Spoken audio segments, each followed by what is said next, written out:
좀 뭉뚱그려서 한번 여쭤볼까요? 세금 규제나 지역 규제나 이런 것들을 피하고 뭐 취득세 중과 양도세 중과 뭐 이런 것 때문에 오피스텔로 아파텔이라고 하죠. 네. 아파텔로 이제 가시는 분도 계시고 생활형 숙박시설로 가시는 분도 계시고 또 어떤 분들은 이제 공시가격 1억 이하로 가시는 분도 네네. 계시고 또 어떤 분들은 팔고 똘똘한 걸로 합체하시는 분도 계시고 출혈이 있음에도 불구하고 네네. 이제 다양한 형태로 이제 좀 움직이고 있는데 이런 투자자들의 다양한 움직임을 좀 어떻게 보시는지. 유동성이 워낙 강하다 보니까 이 유동성의 힘이 굉장히 동시다발적으로 다양한 형태의 상승으로 나타나고 있다고 생각하거든요. 저는 이 유동성이 강한 상황이 지속될 경우는 그런 다양한 투자가 문제가 없다고 보여지거든요. 지역도 그렇고 사실은 전국적으로 다 오르는 것도 유동성이 워낙 강하니까 다 같이 오르다가 저평가된 지역에 보이면 그쪽으로 많이 몰려가셔서 또 매입을 하다 보니 전국적인 상승, 그 다양한 투자 형태로 나타나는데 사실은 방금 말씀드린 것처럼 이제 인구 감소를 봤을 때는 지역은 조심해야 될 필요가 있다. 그런 말씀을 드리고 유동성이 이제 회수되기 시작하는 시점에서는 이 다양한 투자 형태도 다시 옥석 가리기가 시작되지 않나 보여지거든요. 금리. 네, 금리죠, 결국은. 그래서 지금 한국은행에서 이제 금리 인상을 계속 시사를 하고 있는데 금리 인상이 이제 해봤자 많이는 안 될 거예요. 많이는 안 되나 금리 인상이 좀 예를 들어 좀 더 이제 우리 예상을 뛰어넘는 수준으로 계속될 경우는 이제 옥석 가리기가 시작되기 때문에 다양한 투자 형태는 좀 이제 투자 형태나 포트폴리오는 축소하는 게 낫지 않나 이렇게 생각을 하고 있습니다. 금리는 어느 정도까지 영향을 좀 줄 거라고 보세요? 우리 부동산.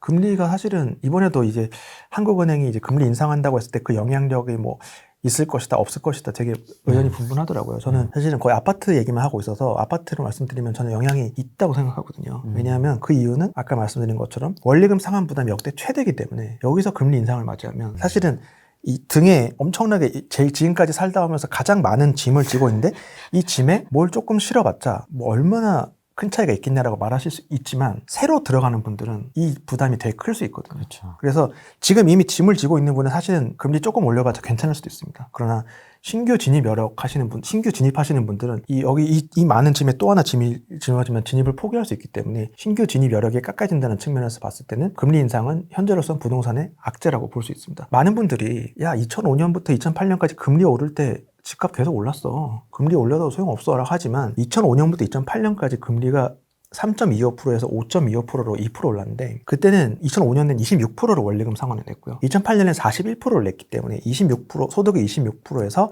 41%까지 내는 시점이 금리 인상기였습니다. 근데 지금은 46%를 내고 있거든요. 그땐 좀 몸이 가벼웠구나. 네네. 가벼우니까 좀 더 얹고 계속 얹어도 아이씨 뭐 갈 수 있어 했지만 지금은 너무 많이 짊어지고 있기 때문에 여기에 또 금리를 올리면 과거의 금리 인상보다는 더 큰 부담이 되는 거죠. 그래서 그때 금리 인상돼서 집값이 올랐다고 해서 지금 금리 인상이 별 영향을 못 끼친다는 의견은 좀 아닐 수 있다. 그렇게 생각을 하고 있습니다. 현 정부의 부동산 규제 정책이 앞으로도 계속 유지될 것이라고 보시나요? 저는 유지될 것이라고 보고 있고요. 왜냐하면 그 이유는 두 가지가 있는데 첫 번째는 이제 국회, 두 번째는 대선 후보 분들의 의견에서 보실 수가 있는데 국회에서 보면은 얼마 전 윤호중 여당 원내대표께서 하신 말씀을 보면 임대차 3법을 폐지하는 것보단 오히려 더 강화할 뜻을 내비치셨거든요. 신규 임대차까지. 네, 신규 임대차 계약까지 전월세 상한제를 적용할 걸 검토하는지, 뭐 계약해진 청구권 기한을 연장하는 걸 더 강화할 것을 시사하는 발언을 하셨기 때문에 원내대표라는 거는 그 국회의원들의 대표잖아요. 그분의 발언은 좀 의미하는 바가 있다 생각하고 그 국회의원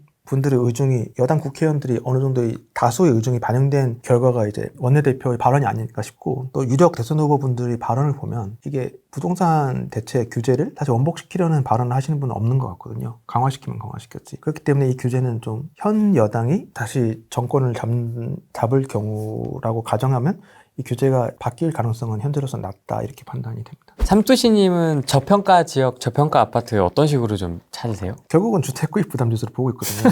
그래서 아까 초창기에 말씀드린 인천이 가장 저평가된 이유로 주택구입 부담지수 찾은 거고 주택구입 부담지수가 되게 제가 좀 아쉬운 게 이 부분이거든요. 주택구입 부담지수로 과거 3년 전에 가장 저평가된 곳이 대전이었어요. 왜냐하면 대전이 너무 저평가돼 있어서 야 이거 대전이 오를 것 같다고 그때도 책을 쓰고 있었거든요. 근데 제가 직장인이라 책을 쓰는 기간이 좀 되게 깁니다. 왜냐하면 퇴근하고 원고를 쓰기 때문에 다른 분들보다 좀 책을 쓰는 기간이 좀 긴데 그 길다 보니까 중간에 정책이 발표되면 또 내용이 좀 바뀌기도 하고 그때 썼을 때는 대전이 저평가돼 있는데 대전이 제가 책이 거의 마무리 될 때쯤 폭등을 해버린 거예요. 그 대전이 가장 저평가된 폭등을 한 이유가 결국은 이때도 주택구입 부담지수가 가장 낮아서 서울과 광역시보다 훨씬 낮아서 대전이 폭등을 했고 올해도 1분기 기준으로 주택구입 부담 지수가 인천이 제일 저평가되어 있기 때문에 이미 올해 상반기 폭등을 했거든요. 따라서 주택구입 부담 지수는 꼭지점을 댔든 저평가된 지역을 찾든 좀 유용한 지표라고 생각을 하고요. 다만 이제 입주 물량도 좀 같이 보실 필요는 있을 것 같아요. 저평가돼 있지만 입주 물량이 향후에 많이 있다면 그 상승폭은 제한적이기 때문에 좀 그런 부분을 눈여겨보실 필요가 있을 것 같고요. 저는 저평가보다는 사실은 이제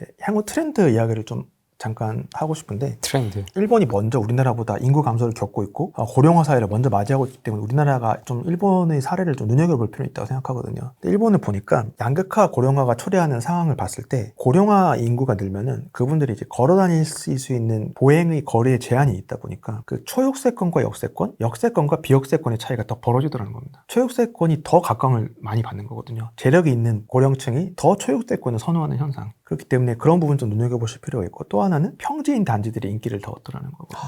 이게 사실 그냥 넘어가기 쉬운데 지금도 당연히 평지가 좀 같은 값이 낮지 생각하지만 고령층 분들에게는 평지가 주는 중요성, 가중치는 더 올라가는 거거든요. 그런 부분도 눈여겨보실 필요가 있고, 또 대형 병원 근처가 더 지금도 인기 있겠지만 더 각광을 받게 되는, 그런 입지 변화가 고령화 사회 때 좀 입지 변화를 그런 부분을 좀 신경 써서 보실 필요는 있을 것 같고요. 지금도 직주 근접 경쟁력이 중요하지만 앞으로는 계속 더 중요해질 수밖에 없는 건 20대 여성의 고용률이 20대 남성의 고용률을 상회한 지 좀 몇 년 됐거든요. 그러니까 여성의 고용률이 남성보다 높아진다는 게 결국은 이제 결혼을 하게 되더라도 공동 육아의 중요성이 계속 올라가기 때문에, 공동 육아의 중요성이 높아진다는 건 직장 근처의 주거지가 더 인기를 얻을 수밖에 없다. 그래서 직주 근접 경쟁력은 지금도 중요하지만 앞으로 더 중요해질 거다. 그래서 제가 3년 전부터 계속 매년 한 5월경에 서울에 있는 그 모든 역의 출근 시간대 하차 인원 순위를 5월마다 공개를 하고 있거든요.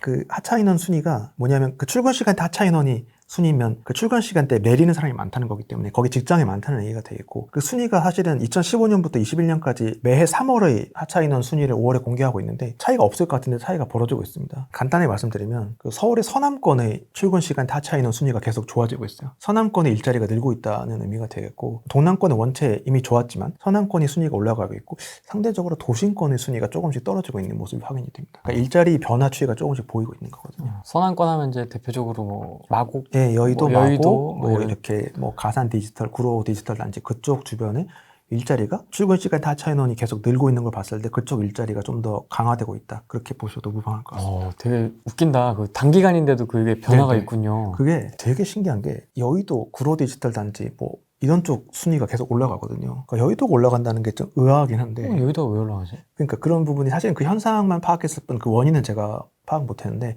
어쨌든 수치상으로는 그렇게 확인이 되고 있습니다. 그 일본 얘기 나온 김에 이 네. 인구 감소 이슈는 좀 어떻게 보세요? 중장기적으로? 일본처럼 폭락한다 막 이런 얘기.